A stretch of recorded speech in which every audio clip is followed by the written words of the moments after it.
Good morning, good afternoon, and good evening. Welcome to Insight with Praveen Puram. As you know, the year end 2022, this will be the last episode for this year, and we have our esteemed guest, Akhilesh Laktakia, who is our professor, is a world-renowned professor in the engineering, science, and mechanics. And as you all know, this show is only about NRIs, Indo-American NRIs who achieve in their life on any of the topic, or the young entrepreneurs or the entrepreneurs to give the message for the NRIs. Please keep watching, and if you have any questions or any of the guests you want to interact, please feel free to text me. And again, let's get into the show right now. Welcome, Mr. Akhilesh Laktakia ji. How are you today? Fine, thank you. We are very esteemed. We are very esteemed to have you on the show. And let me introduce about you, and then open for the questions as a part of the show. Thank you again for having some time here.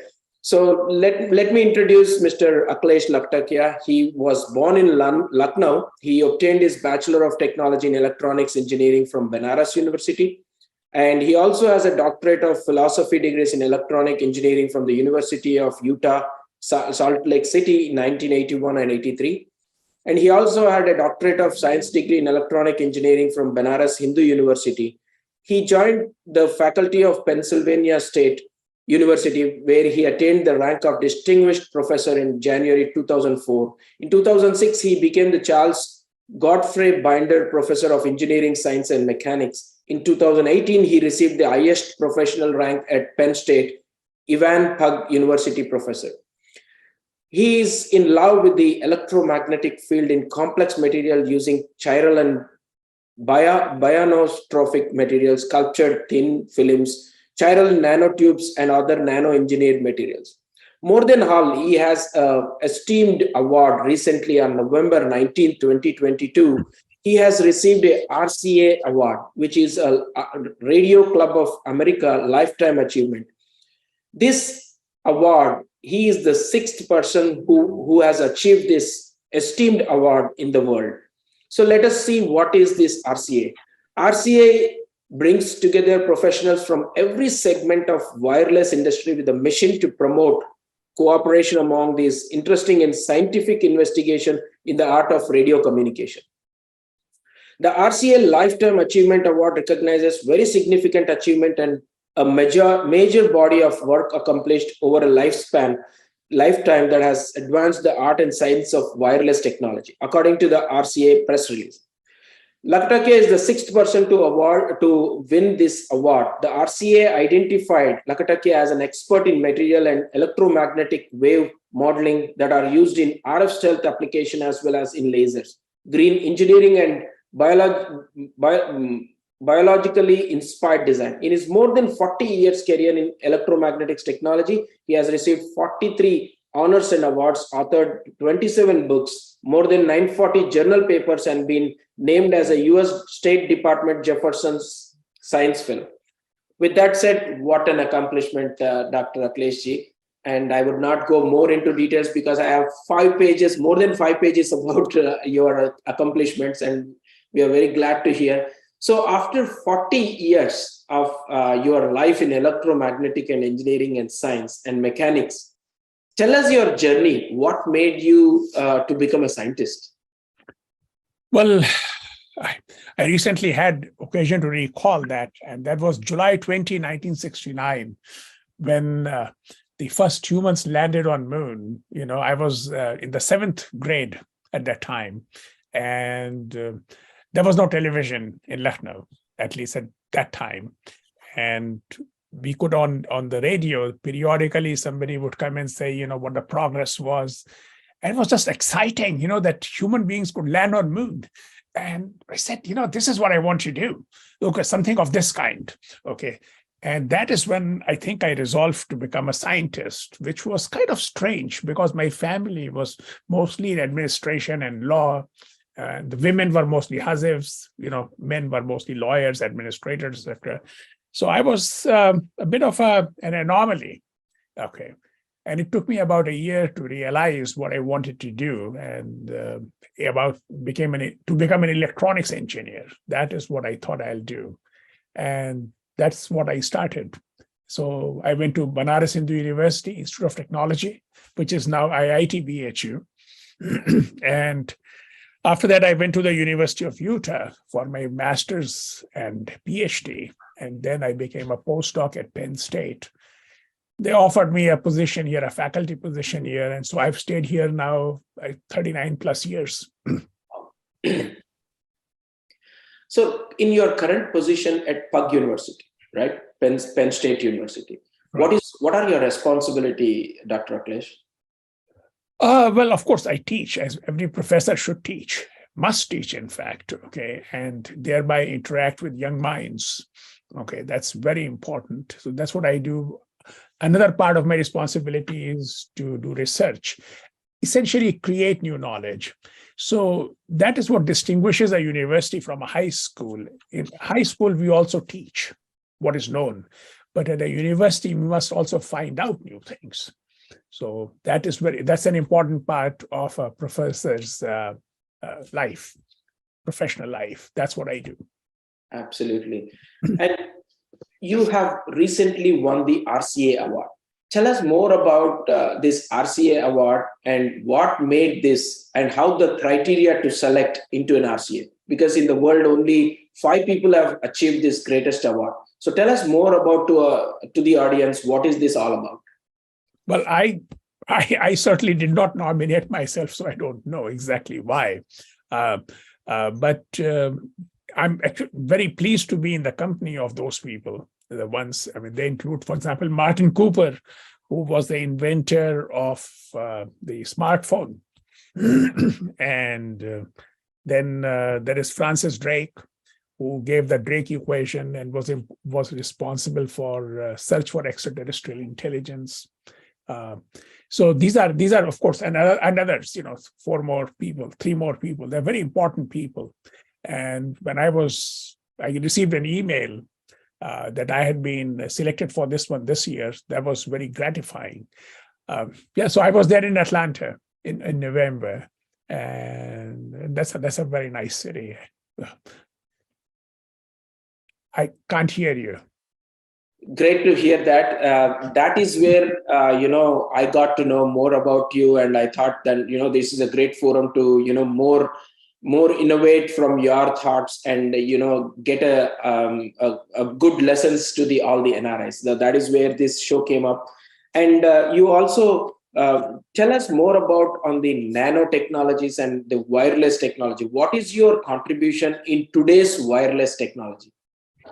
So the major strand in my research has been to look at electromagnetic fields in complex materials and nanomaterials, and that often to examine the role of microscopic morphology. So this is morphology at the nanoscale, and how does it affect performance of bulk materials, which is materials at the scale that we usually see them.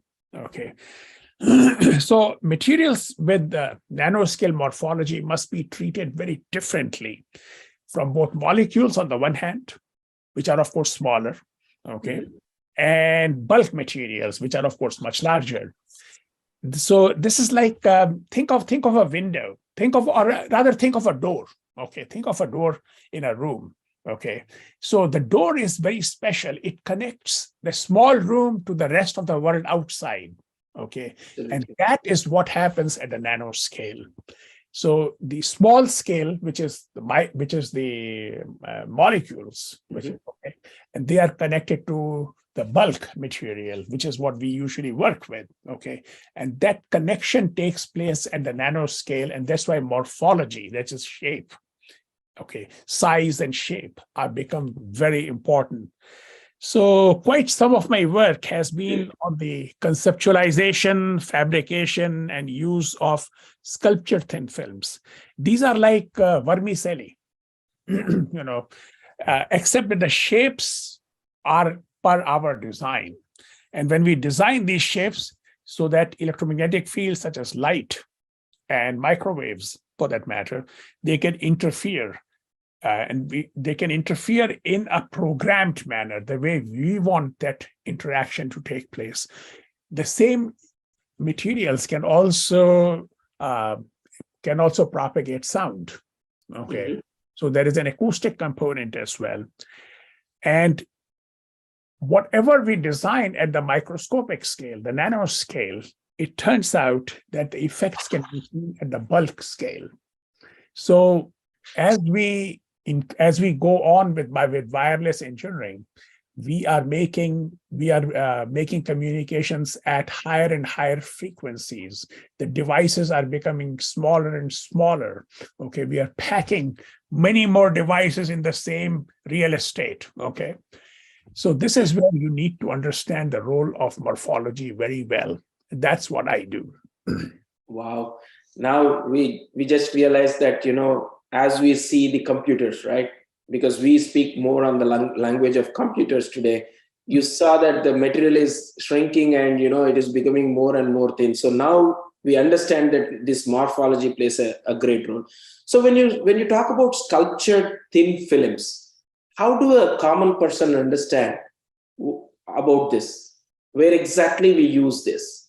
Well, so think in this fashion. Suppose I'm talking about light, but you can apply it to infrared waves for that matter, and microwaves. Okay, so these waves move, and when they move, they can be made to undergo some changes, and those changes are the ones that encode signals.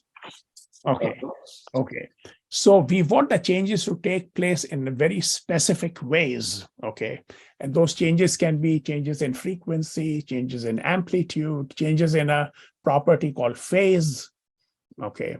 And that's where when light passes through a material, it changes in amplitude, it changes in phase, and it can also change in frequency. So we use these sculpture thin films or materials of that kind, okay, to create these changes in a programmed way. Absolutely. So when you see these changes in these sculptured thin films, so how does this contribute today to 5G or 6G? Is there any way these are connected? Today you see 5G, 6G. Well, it will probably be more in 6.5G or 7G that you will start seeing these effects much more. Okay. 5G, it's there, but not to that level. But 6.5, 6, 7G, yes, you will see it very much. So. Yeah. Great to know. So let's come to more about the educational system. So I would like to ask your distinct contributions of the Indian educational system and American educational system in your professional life. What were the distinct contributions? Well, I went to schools in Delhi and Lucknow, or rather, I should say Lucknow, Delhi, and Lucknow. That's how it went. And what the Indian school system gave me was very strong foundational knowledge, very strong. Okay. But when I came to the United States, okay, then I realized that, yes, my foundations were very strong, but I did not know much about the advancing wavefront of knowledge. And, this was, of course, 43 years ago. Okay, there was no internet. Okay. Absolutely. And books took long to reach. Okay. So I actually learned about the advancing knowledge frontier. And one thing more I learned in America, at an American institution, like in this case, University of Utah and later Penn State, that is critical thinking. Critical thinking is extremely important for scientists, extremely important for researchers. How do you formulate questions? How do you answer them? And then how do you create new questions from what you have learned? Okay, so you must do that in such a way that answers come out, first of all, readily, or as readily as possible. Okay, and secondly, that those answers are useful, and then they guide further research. Okay, this critical thinking is something that I learned in the United States. Very, very nice point you have touched upon, Dr. Akhilesh. So you said about critical thinking, right? So when you say critical thinking, how do you compare the folks today coming to your university from India or anywhere else, do you think the critical thinking has changed from the Indian educational system today, or it's the you think that there is an improvement? Well, certainly Indian students who come to Penn State today, whom I see, they are definitely more knowledgeable about what is happening. And that is a contribution of the internet. Everything is available to them. Okay. So they certainly know more. I'm confident about that. Okay. And because they know more, once they arrive in a place like Penn State or Georgia Tech or any major American institution, okay, then what happens is they can flower. Okay. And I'm very, very hopeful that the newer generations will continue to do better. Absolutely. Very hopeful. So if I were to ask in a different way, let's say you said that the foundation was strong in the Indian educational system for yourself. What do you think one thing would have improved when you were studying, if the critical thinking would have little bit more? How do you think the educational system should give this opportunity for the critical thinking? Well, I was in a sense fortunate. I had a professor named Prasad Kastagar, who was a professor of physics. And he used to, and the professors lived on campus. Okay. So in the evenings, every so often, I would be at his home along with some other students. Okay. And we would chat about this and that, many, many things. And he really was my first mentor. He developed this love for learning. Okay. And learning and asking questions, etc. But that was not common. That was not common. So I think one way in which Indian universities can become better, if they are not already doing so, okay, is by having faculty members and students interact more outside the classroom, outside the laboratory. Okay, that would be very important, I think. I agree. Yeah. Definitely, I agree. So you began your post PhD career as a theorist, right? So why did you also begin experimental research 20 years later? Is there any significance for that? Well, yes, I began to realize certain things. But theory provides a framework for thinking. Okay, how do you formulate questions? And then how do you interpret results? Theory provides that framework. What experiments do is to ground theory in reality. Otherwise, people can theorize about, pigs have wings, for example. Okay, well, you can theorize about anything you feel like. But experiment tells you, look, let's see, is it possible? We have to do that. So for the first about 20 years of my post-PhD career, I was primarily doing theoretical work. I had experimental colleagues with whom I would confer, okay, and discuss things. But I myself did not do any experiments, okay. Well, as it turns out, two of them retired. And so I said, maybe it's time for me to do some experiments myself. And that is when I started to do that. So I consider myself to be a poor experimentalist. I'm not clever at experiments. I do experiments, or my students do experiments only to test theoretical ideas. And I'm confident that if an idea is good, and if experimental proof is there, then there are much more clever experimentalists who will make, wonderful things with those initial proof of concept experiments. Yeah. That's an absolute statement. Thank you so much. And thank you all the viewers for listening to this episode. Dr. Akhilesh, again, thank you so much for being here. And we will definitely bring more people onto this show and then give some knowledge, whatever way possible, for all the NRIs. Again, thank you so much. Thank you. Have a wonderful day. Thank you very much. And thank you.